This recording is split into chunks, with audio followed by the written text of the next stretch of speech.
Hello friends, आज हम जो टॉपिक पढ़ने जा रहे हैं वो है क्रिटिकल एंगल और टोटल इंटरनल रिफ्लेक्शन। ठीक है, तो क्रिटिकल एंगल समझना पड़ेगा हमें पहले। जो हमारा फर्स्ट टॉपिक है दैट इज़ क्रिटिकल एंगल। इसके लिए हमने क्या किया, एक डेंसर मीडियम लिया और रेयर मीडियम। यहाँ पर ये कंपलसरी है कि लाइट रे जो है वो डेंसर से ही रेयर में जाए। ठीक है, ओके। तो ये हमारा सेपरेशन है दो मीडियम का। This one is the normal. और अब हम यहाँ पर एक लाइट रे डाल रहे हैं, तो आप देखते हैं कि जब डेंसर से रेयर में लाइट रे जाती है तो वो नॉर्मल से अवे बेंड हो जाती है। ठीक है, तो हमने यहाँ पे इंसिडेंट रे एंगल आई लेकर के लाइट रे को इस पर इंसिडेंट किया इस पॉइंट पे, और ये नॉर्मल से अवे बेंड हो गई। ठीक है, अब नेक्स्ट कंडीशन में हम क्या करते हैं, इसी इंसिडेंट एंगल को थोड़ा सा और बढ़ा देते हैं। जब हमने इसको और बढ़ाया तो क्या होगा कि जो रिफ्रैक्टेड रे है वो और ज़्यादा इधर आ गई है ना, और ज़्यादा बेंड हो गई, यानी एंगल ऑफ रिफ्रैक्शन और बढ़ गया। ठीक है, थर्ड कंडीशन में हम एंगल ऑफ इंसिडेंस इतना ज़्यादा बढ़ा देते हैं कि जो हमारा एंगल ऑफ रिफ्रैक्शन होता है वो 90 डिग्री हो जाता है। ठीक है, तो ऐसे एंगल ऑफ इंसिडेंस को हम क्रिटिकल एंगल कहते हैं। मतलब वो एंगल क्रिटिकल एंगल कहलाता है जिसके लिए एंगल ऑफ रिफ्रैक्शन जो होता है वो 90 डिग्री होता है। ठीक है, आप देख रहे हैं ना, ये सेपरेशन पर ही मूव कर रहा है, ये उसी को इमर्ज कर लिया इस लाइन को इसने, है ना। ये जो फिनोमेना होता है ये ग्रेजिंग इमर्जेंस का फिनोमेना होता है। ठीक है, और ये एंगल ऑफ इंसिडेंस, इसे ही हम क्रिटिकल एंगल कहते हैं। ठीक है, इसको हम एक और तरह से समझते हैं। ये आपको मैंने सारा एक ही डायग्राम में एक्सप्लेन किया है, इसको ध्यान से देखिए। जब लाइट रे नॉर्मल से जाती है तो ये हमने पढ़ा है कि लाइट रे जब नॉर्मल से जाती है तो ये नॉर्मली सीधे चली जाती है। ठीक है, लेकिन इसका कुछ पोर्शन जो होता है वो रिफ्लेक्ट भी होता है। रिफ्रैक्ट होने के साथ साथ रिफ्लेक्ट, उसमें कोई भी चेंजेस नहीं आते, सीधा चले जाते हैं और कुछ पोर्शन इसका वापस चला आता है। ठीक है, अब हमने क्या किया, एंगल ऑफ इंसिडेंस कुछ बना दिया, यानी लाइट को थोड़ा सा बेंड करके किया। अब अगेन ये डेंसर और ये रेयर मीडियम है, तो क्या होगा, लाइट जो है वो नॉर्मल से अवे बेंड हो गई। ठीक है, अब जो लाइट हमारी ये बेंड हो रही है इसमें ये रिफ्रैक्ट हो गई है ना, और इसका कुछ पार्ट जो इंसिडेंट लाइट, इसका कुछ पार्ट जो होता है वो रिफ्लेक्ट हो जाता है। ये जो पेंसिल से आप देख रहे हैं ये रिफ्लेक्शन पार्ट है, और ये जो आप पेन से देख रहे हैं ये रिफ्रैक्टेड पार्ट है। ठीक है, तो अब इसकी जो इंटेंसिटी होती है, ये जो रिफ्रैक्टेड रे है इसकी जो इंटेंसिटी होती है वो बहुत ज़्यादा होती है। ठीक है, और ये रिफ्लेक्टेड रे की इंटेंसिटी कम होती है, यानी कुछ पार्ट इसका रिफ्लेक्ट हो गया। अब हमने सेकेंड पोजीशन में क्या किया, एंगल ऑफ इंसिडेंस और बढ़ा दिया। जब एंगल ऑफ इंसिडेंस और ज़्यादा हमने बढ़ा दिया तो अब क्या है, जो हमारा एंगल ऑफ रिफ्रैक्शन है वो और ज़्यादा बढ़ गया, और इसका कुछ और अमाउंट जो है वो क्या हो गया, रिफ्लेक्ट हो गया, है ना। अब ये जो हमारी रिफ्रैक्टेड रे है, ये जो आप सेकेंड रे देख रहे हैं ना, ये रे जो है इसकी इंटेंसिटी इससे क्या होगी, और कम होगी, यानी ये वीकेन होता जाता है। ठीक है, इंटेंसिटी इसकी कम होती जाती है। ओके, अगेन हमने क्या किया, एंगल ऑफ रिफ्रैक्शन और एंगल ऑफ इंसिडेंस और ज़्यादा बढ़ाया। जब एंगल ऑफ इंसिडेंस और ज़्यादा हमने बढ़ाया तो अब जो है हमारी लाइट रे जो है वो क्या होगी, ये ग्रेजिंग इमर्जेंस दिखा दिया इसने, है ना। ये फिनोमेना इसने ग्रेजिंग इमर्जेंस दिखाया, और इस पर एंगल ऑफ रिफ्रैक्शन 90 डिग्री हो गया, और most of the part of इस लाइट रे का क्या हुआ, वो रिफ्लेक्ट हो गया। ठीक है, अब ये जो लाइन आपकी ये रिफ्रैक्ट हो रही है, ये लाइट रे, ये सबसे ज़्यादा वीकेन है, यानी सबसे ज़्यादा कमज़ोर इंटेंसिटी की ये रिफ्रैक्टेड लाइट है। ठीक है, ओके। इसी एंगल को हम, अब जो ये एंगल आपको मिला जिस पे हमारा एंगल ऑफ रिफ्रैक्शन 90 डिग्री हो जाता है, उस एंगल को हम क्रिटिकल एंगल कहते हैं। क्लियर? ठीक है ना, अब इसे हमें कैलकुलेट कैसे करना है। ठीक है, यानी क्रिटिकल एंगल को कैलकुलेट करने के लिए हमें क्या करना है, अगेन चलिए एक बार फिर से हम देख लेते हैं। यहाँ पे हमारा रेयर मीडियम है या डेंसर मीडियम है। रेयर मीडियम का रिफ्रैक्टिव इंडेक्स याद है, हम लोग पढ़ चुके हैं, दैट इज μ1, और डेंसर मीडियम का μ2 है। ठीक है, अभी मैंने आपको बताया कि वो angle of incidence critical angle कहलाता है जिसके लिए एंगल ऑफ रिफ्रैक्शन 90 डिग्री होता है। ठीक है, और इस फिनोमेना को हम ग्रेजिंग इमर्जेंस का फिनोमेना कहते हैं। ठीक है, तो अब हम स्नेल्स लॉ यहाँ पर अप्लाई करते हैं। तो अकॉर्डिंग टू स्नेल्स लॉ हमारा क्या कहता है, चलिए देख लेते हैं। तो μ2 sin i, angle of incidence μ2 sin i is equals to μ1 sin r, यही होता है। ठीक है, μ2 डेंसर का रिफ्रैक्टिव इंडेक्स है, μ1 रेयर का रिफ्रैक्टिव इंडेक्स है। ओके, अब इसकी जगह हम सारी वैल्यूज़ पुट कर देते हैं, म्यू टू रहने देते हैं। आई जो है हमारा वो क्या है, क्रिटिकल एंगल है, तो इसकी जगह हमने साइन सी लिख दिया, is equals to mu one रहने देते हैं, और एंगल ऑफ रिफ्रैक्शन हमारा 90 डिग्री हो गया, तो हमने लिख दिया साइन 90। साइन 90 की वैल्यू हम जानते हैं वो क्या होती है, 1 होती है ना, आपने ट्रिग्नोमेट्री में भी ये पढ़ा है। ओके, तो अब साइन सी हमारा क्या निकला, दैट विल बी म्यू और ये आ गया म्यू अपॉन में, तो mu upon mu sine C हमारा क्या हो गया, ये आपका critical angle. C is the critical angle और म्यूज जो है ये रिफ्रैक्टिव इंडेक्स को रिप्रेजेंट कर रहे हैं, जहाँ म्यू रेयर का रिफ्रैक्टिव इंडेक्स है, म्यू डेंसर का रिफ्रैक्टिव इंडेक्स है। ठीक है, तो इस तरह से हम क्रिटिकल एंगल को फाइंड आउट कर सकते हैं। अब इसके लिए हम कुछ एग्जाम्पल्स देख लेते हैं, अगर हम एग्जाम्पल्स देख लेंगे तो हमको ये क्लियरली समझ में आ जाएगा। ठीक है, तो चलिए हम एक एग्जाम्पल समझ लेते हैं। Suppose the ray of light is passing through air from water, water से एयर में जा रही है, then find the critical angle of water, हमें क्रिटिकल एंगल वाटर का निकालना है। ठीक है, एयर का तो हम जानते हैं कि रिफ्रैक्टिव इंडेक्स 1 होता है। चलिए, तो फॉर्मूला हमारे पास है sine C is equal to mu upon mu किसका है, रेयरर का है, और म्यू किसका है, डेंसर का है ना, यानी रेयरर का और डेंसर का। ठीक है, तो और ये आप इसको हम ऐसे भी लिख सकते हैं, 1 अपॉन ए म्यू डब्ल्यू लिख सकते हैं। ठीक है, ओके,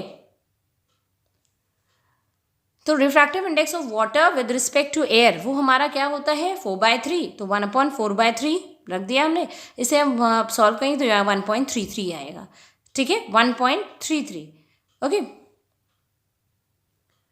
तो अब हम क्रिटिकल एंगल फाइंड आउट कर लेते हैं। 3 हमारा ऊपर आ गया, ये हो गया 3/4। ठीक, तो C is equal to sine inverse 3/4, इसकी वैल्यू अप्रॉक्सीमेट 49 डिग्री आती है। ठीक है, ओके, चलिए, तो क्रिटिकल एंगल हमारा वाटर का निकाला आया 49 डिग्री। दूसरा एक क्वेश्चन हम सॉल्व कर लेते हैं। हमें क्रिटिकल एंगल फाइंड आउट करना है ग्लास का। ठीक है, और रिफ्रैक्टिव इंडेक्स हमको एयर का दिया 1 और ग्लास का 1.5 होता है। तो चलिए, sine C is equal to mu of A and mu of G, यानी ग्लास का रिफ्रैक्टिव इंडेक्स अपॉन एयर का रिफ्रैक्टिव इंडेक्स अपॉन ग्लास का रिफ्रैक्टिव इंडेक्स। ठीक, तो 1/1.5, यस हम 3/2 भी लिख सकते हैं। इसे आप सॉल्व करेंगे तो 2 आपका ऊपर आ जाएगा, दैट विल बी 2/3। तो C is equal to sine inverse 2/3, ये अप्रॉक्सीमेटली 42 डिग्रीज आता है। ठीक है, क्लियर। अब हमें यहाँ पर जो एक बात ध्यान देनी है, एक चीज़ ये ध्यान दीजिए कि जब रिफ्रैक्टिव इंडेक्स हमारा, ठीक है, किसका, ग्लास का है ना, ग्लास का रिफ्रैक्टिव इंडेक्स हमारा जो है वो क्या है, 1.5 है। ठीक, तो वैल्यू हमें क्या मिली है, 42 डिग्री। ठीक है, 42 डिग्री मिली है। जब इसका हमारा 1.5 तो 42 डिग्री मिली है। वाटर का रिफ्रैक्टिव इंडेक्स हमारा 1.33 है और उसका हमें मिला है 49 डिग्री। ठीक, इसी तरह आपका क्या होता है कि डायमंड में आपका रिफ्रैक्टिव इंडेक्स 2.42 के अप्रॉक्सीमेट होता है और वहाँ पर आपको क्रिटिकल एंगल मिलता है 24 डिग्रीज का। ठीक, इसका क्या मतलब आप समझ रहे हैं, इसका मतलब ये है कि जैसे जैसे, ठीक है, रिफ्रैक्टिव इंडेक्स आपका बढ़ता जाएगा, ठीक, क्रिटिकल एंगल छोटा होता जाएगा, है ना, रिफ्रैक्टिव इंडेक्स बढ़ता जाएगा तो क्रिटिकल एंगल छोटा होता जाएगा। ये चीज़ें अब हम जानेंगे किसमें, वो फैक्टर्स जो इफेक्ट करते हैं क्रिटिकल एंगल को। ठीक है, तो अब हम पढ़ते हैं factors affecting the critical angle, वो फैक्टर्स जो क्रिटिकल एंगल को अफेक्ट कर रहे हैं। पहला है रिफ्रैक्टिव इंडेक्स। अभी मैंने आपको बताया जिसका रिफ्रैक्टिव इंडेक्स ज़्यादा होगा उसका क्रिटिकल एंगल कम होगा, यानी रिफ्रैक्टिव इंडेक्स जैसे जैसे बढ़ता जा रहा है, ठीक है, वैसे वैसे क्रिटिकल एंगल कम होता जा रहा है। यानी रिफ्रैक्टिव इंडेक्स, जैसे अभी हम लोगों ने बात किया कि डायमंड का रिफ्रैक्टिव इंडेक्स 2.42 था, तो वहाँ पर आपको क्रिटिकल एंगल 24 डिग्री मिलता है। ठीक है, वाटर का रिफ्रैक्टिव इंडेक्स 1.33 है, तो वहाँ पर आपको क्रिटिकल एंगल मिलता है 49 डिग्री। ओके, तो ये क्या है कि जैसे जैसे आपका रिफ्रैक्टिव इंडेक्स बढ़ेगा क्रिटिकल एंगल कम होता जाएगा। टेम्परेचर की अगर हम बात करते हैं तो जब हम टेम्परेचर राइज करते हैं तो क्या होता है कि जो मॉलिक्यूल्स होते हैं, है ना, या पार्टिकल्स होते हैं, उनका वाइब्रेशन बढ़ जाता है, उनमें एनर्जी बढ़ जाती है, और जब एनर्जी बढ़ जाती है तो वो वाइब्रेट करने लगते हैं और एक दूसरे से दूर भागने लगते हैं। तो मीडियम जो होता है वो रेयरर होने लगता है। मीडियम रेयरर होने का क्या मतलब है, उसका रिफ्रैक्टिव इंडेक्स क्या होगा, गिरने लगेगा, और जब रिफ्रैक्टिव इंडेक्स गिरने लगेगा तो ऑब्वियसली अगर रिफ्रैक्टिव इंडेक्स कम हो रहा है तो क्रिटिकल एंगल बढ़ जाएगा। इसका क्या मतलब हुआ, यानी टेम्परेचर बढ़ता है तो क्रिटिकल एंगल भी आपका बढ़ेगा। ठीक है, थर्ड थिंग है वेवलेंथ। वेवलेंथ के बारे में हम बात करें तो वेवलेंथ जैसे जैसे इंक्रीज करेगी वैसे वैसे म्यू की वैल्यू डिक्रीज करती जाएगी। है, ये हमने पढ़ा ही हुआ है कि वेवलेंथ अगर बढ़ता जाएगा तो रिफ्रैक्टिव इंडेक्स घटता जाएगा, और रिफ्रैक्टिव इंडेक्स घटेगा तो ये हम पढ़ चुके हैं कि क्रिटिकल एंगल हमारा बढ़ेगा। तो लेमडा के साथ ही यानी वेवलेंथ बढ़ रहा है तो क्रिटिकल एंगल भी बढ़ता जाएगा। ठीक है। अच्छा, अब अगर आपको एग्जाम में लेमडा की वैल्यूज़ दी हुई हैं यानी वेवलेंथ दिया हुआ है तब आपको क्रिटिकल एंगल निकालना है, तो हम आपको एक और फॉर्मूला बता देते हैं दैट जैसे आपको ग्लास का और एयर का दे दिया तो मैंने उस फॉर्म में लिख दिया है that sine C is equals to lambda of glass upon lambda of A, यानी वेवलेंथ आप ग्लास की रख दीजिए, वेवलेंथ ऑफ ए आप एयर की रख दीजिए, यानी वेवलेंथ डेंसर मीडियम की और वेवलेंथ रेयरर मीडियम की, तो आपका क्रिटिकल एंगल फाइंड आउट हो जाएगा। ठीक है। वैसे तो कलर्स भी वेवलेंथ ही होते हैं, लेकिन फिर भी हम लोग यहाँ पे एक बार कलर्स की भी बात कर लेते हैं। ठीक है। तो कलर्स की जो हम बात कर रहे हैं कि जैसे हमने कहा कि वायलेट है, ठीक है, तो वायलेट की जो वेवलेंथ होती है ये छोटी होती है। ओके, वेवलेट की वेवलेंथ छोटी होती है तो क्रिटिकल एंगल भी आपका क्या होगा, छोटा होगा। वायलेट की जो वेवलेंथ होती है ये होती है अप्रॉक्सीमेट 400 नैनोमीटर। ठीक है, तो इसका क्रिटिकल एंगल भी छोटा होगा। रेड की वेवलेंथ हमारी क्या होती है, ये अप्रॉक्सीमेट 800 नैनोमीटर्स होती है और इसका जो होगा आपका क्रिटिकल एंगल बड़ा होगा। ठीक है। ओके, कैसे, चलिए, तो अगर वेवलेंथ हमारी छोटी है, ठीक, वेवलेंथ कम है तो क्या होगा, रिफ्रैक्टिव इंडेक्स क्या होगा, ज़्यादा हो जाएगा, है ना, क्योंकि जस्ट ऑपोजिट था। अभी हमने पढ़ा वेवलेंथ कम है तो रिफ्रैक्टिव इंडेक्स ज़्यादा होगा, वेवलेंथ ज़्यादा है तो रिफ्रैक्टिव इंडेक्स कम होगा। ठीक, तो ये एक दूसरे पे डिपेंड करता है, अभी जस्ट आपने इसके ऊपर भी पढ़ा हुआ है। ठीक है। अब जो हमें पढ़ना है वो है total internal reflection. Total internal reflection के लिए हमको बहुत ज़रूरी है कि हम क्रिटिकल एंगल को समझें, तो वो मैंने आपको समझा दिया। अब टोटल इंटरनल रिफ्लेक्शन में ये है कि जैसे आपने अभी जाना कि क्रिटिकल एंगल क्या होता है, कि वो एंगल ऑफ इंसिडेंस जिस पे हमारा एंगल ऑफ रिफ्रैक्शन 90 डिग्री का हो जाता है उसे हम क्रिटिकल एंगल कहते हैं। अब टोटल इंटरनल रिफ्लेक्शन ये तभी होगा जब हमारा angle of incidence critical angle से एक्सीड कर जाएगा, ज़्यादा हो जाएगा। ठीक है, जैसे ही हमारा angle of incidence critical angle से एक्सीड कर देता है तो टोटल इंटरनल रिफ्लेक्शन होने लगता है। वहीं पर क्या होगा, अब रिफ्रैक्शन खत्म हो जाएगा। आइए हम उसी डायग्राम में फिर से समझते हैं। ठीक है, ये डायग्राम मैंने आपको दिखाया था उस समय और इसे समझाया था, इसे एक बार हम फिर से समझ लेते हैं। हम लोग यहाँ तक पहुँचे थे, ठीक है, कि ये हमारा क्रिटिकल एंगल है जिस पे एंगल ऑफ रिफ्रैक्शन 90 डिग्री हुआ है ना, और ये वीकेन हो गई, रिफ्रैक्टेड रे वीकेन होती जा रही है और रिफ्लेक्टेड रे जो होती है वो स्ट्रॉन्ग होती जा रही है। ठीक है, अब हमने क्या किया, जो एंगल ऑफ इंसिडेंस है इसको थोड़ा सा एक्सीड कर दिया उसके क्रिटिकल एंगल से, क्रिटिकल एंगल से थोड़ा सा इसको हमने और बढ़ा दिया।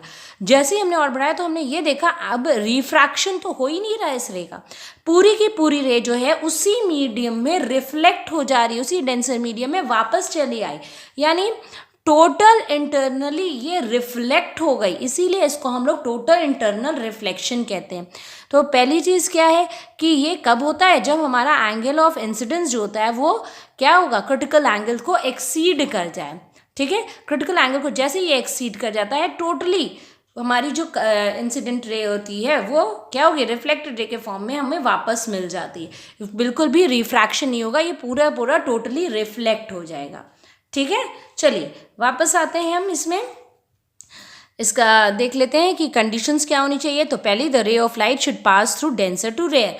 पहली जो कंडीशन है उसके लिए ये ज़रूरी है कि लाइट रे हमारी कहाँ से, डेंसर से रेयरर में जाए। ठीक है, ये कंपलसरी है। दूसरा क्या है कंडीशन, कि एंगल ऑफ इंसिडेंस जो वो क्रिटिकल एंगल से ज़्यादा बड़ा हो। ठीक है, तो हम आपको इसकी एक डेफिनेशन भी समझा देते हैं। डेफिनेशन हमारी क्या है, the complete reflection of light रे reaching N interface with the less dense medium when the angle of incidence exceeds the critical angle, यानी वो कंप्लीट रिफ्लेक्शन, यानी वो पूरा का पूरा रिफ्लेक्शन, ठीक, 100% रिफ्लेक्शन होता है, ठीक है, लाइट रे का, जब वो उस इंटरफेस पर पहुंचती है जहाँ पर लेस डेंस मीडियम है और एंगल क्या है, एंगल ऑफ इंसिडेंस जो है वो एक्सीड कर जाता है क्या, क्रिटिकल एंगल से, तो जितनी भी रे होती है वो पूरा का पूरा रिफ्लेक्ट हो जाती है। इसी को हम टोटल इंटरनल रिफ्लेक्शन कहते हैं। ठीक है, इंटरनल रिफ्लेक्शन के अब हम कुछ एग्जाम्पल्स कर लेते हैं। जैसे हम बात करते हैं डायमंड की, ठीक है, तो व्हेन द इंसिडेंस रे falls on every face of the diamond, यानी हर एक फेस पर जब लाइट इंसिडेंट होती है डायमंड की तो वो क्या होता है, वो कुछ ऐसे एंगल्स फॉर्म करती है जो क्रिटिकल एंगल से ज़्यादा होते हैं। जो डायमंड का क्रिटिकल एंगल होता है वो 23 डिग्री या 24 डिग्री होता है। ठीक है, कई जगह आप बुक में 23 डिग्री भी देखेंगे, कई जगह बुक में आप 24 डिग्रीज भी देखेंगे, उससे ज़्यादा होता है।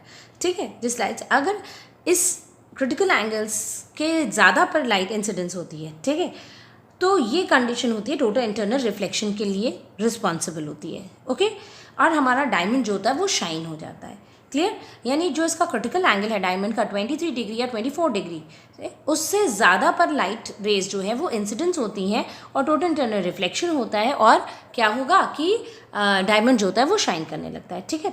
एक और एग्जांपल हम मिराज का कर लेते हैं कि जब आपने देखा होगा कि आप डेजर्ट में जा रहे हैं, या आपने टेलीविज़न में देखा होगा, या अपने दादा दादी नाना नानी किसी से आपने सुना होगा कि हमें डेजर्ट में इल्यूजन होता है, ऐसा ऑप्टिकल इल्यूजन हम लोग मानते हैं, ये फिजिक्स की भाषा में अगर हम कहें कि हमें ऑप्टिकल इल्यूजन होता है कि वहाँ पानी है, बट आप वहाँ जाते हो तो वहाँ पानी नहीं मिलता है, ठीक है। That is also because of the total internal reflection, ठीक है। वो भी एक ऑप्टिकल इल्यूजन है और टोटल इंटरनल रिफ्लेक्शन का ही एग्जाम्पल है, ठीक है। यहाँ पे जो हमें ये ऑप्टिकल इल्यूजन होता है, ऐसा हमें लग रहा है कि पानी है थोड़े डिस्टेंस पे डेजर्ट पे, लेकिन वहाँ पे रहता नहीं है। और ये टोटल इंटरनल रिफ्लेक्शन जो होता है ये किसकी वजह से होता है? एटमॉस्फेरिक रिफ्रैक्शन की वजह से, ओके। आई होप कि आपको ये टॉपिक्स क्लियर हो गए होंगे, तो प्लीज़ इन्हें आप अपने फ्रेंड्स के साथ शेयर करिए और इस पूरे वीडियो को देखिए, लाइक करिए, and please subscribe my channel, okay. Thank you.